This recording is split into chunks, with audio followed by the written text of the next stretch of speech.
আসসালামু আলাইকুম এভরিওয়ান, সবাই কেমন আছেন? আশা করি সবাই ভালো আছেন। তো আজকে মূলত আমরা যাচ্ছি হচ্ছে মেলাতে, আর আমার সাথে কিন্তু একজন দেখা করতে যাচ্ছে, আর তার বাসা কিন্তু বাঁকায়। সে কিন্তু অনেকবার আমাকে মেসেজ দিয়েছিল, বাট হচ্ছে আমি ওইভাবে দেখতে পাইনি।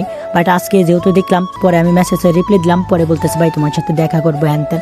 তো বললাম ভাই আজকে তাহলে দেখা করেন, দেখা করতে পারবেন, কারণ আজকে আমরা মূলত মেলাতে যাব। তো ভাইটা বলতেছে যে আচ্ছা ঠিক আছে, আমি তাহলে 1 ঘন্টার ভিতর গোছে আমি আমাদের হচ্ছে পাশের গ্রামে আসতেছি, তুমি ওই জায়গায় থাকো।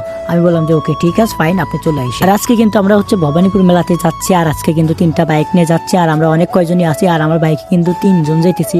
আর ওইগুলা দামি দামি বাইক, তো ওইগুলা দামি বাইকে 2 জন ছাড়া ওঠা যায় না, কি আর করার, দুঃখের বিষয়। আর আমরা কিন্তু যাচ্ছি হচ্ছে ফকিরতলা রোড দিয়ে, এদিক দিয়ে ডাইরেক্টলি আমরা যাবো হচ্ছে ভবানীপুরে।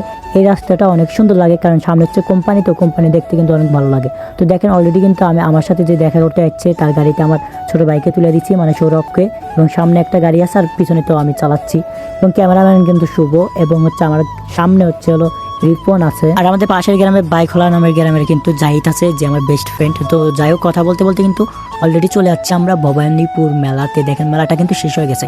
মূলত মেলাটা হয়েছিল কালকে, আর আজকে আমরা কিন্তু আসছি, কারণ কালকে অনেক বিজি ছিলাম, অনেক কাজ করলাম বাসায়, এই কারণে আসতে পারিনি। তো আজকে যেহেতু ফ্রি আছি, এই কারণে ভাবলাম যে ভবানীপুর মেলাটা একটু দেখা যায়। বাট এখানে আসার পর দেখতেছি যে ভাই মেলাটা একদম শেষের ভিতর, মানে অনেক দোকানই একদম উঠে গেছে, কোনো দোকানই নাই।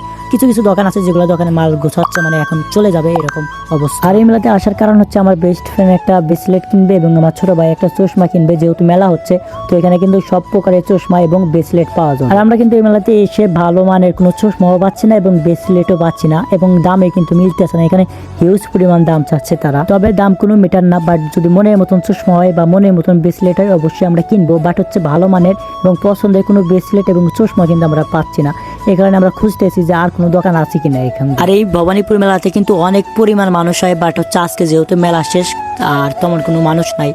আর অবশেষে আমার বন্ধু একটা ব্রেসলেট পছন্দ করলো, তো এটাই হচ্ছে পছন্দ করছে, বাট হচ্ছে দাম অনেক বেশি চাচ্ছে, 250 না 300 টাকা দাম চাচ্ছে। তো আমার মতে মনে হচ্ছে দামটা অনেক বেশি চাচ্ছে, কারণ এগুলোর দাম সর্বোচ্চ 100 থেকে 150 টাকা হওয়া উচিত। তবে দাম কোনো বিষয় না। তো আমরা অনেক দামাদামি করার পর কিন্তু 250 টাকা দিয়ে ওটা নিলাম, এবং আমার ছোট ভাই সৌরভ ওই চশমা কিন্তু ওটা নিচ্ছে। যাই হোক, আজকের ভিডিওটা এই পর্যন্ত। কেমন লাগলো অবশ্যই সবাই একটু কমেন্টে জানাই দেবেন। টাটা, বাই বাই, আল্লাহ হাফেজ, সবাই ভালো থাকবেন, টাটা।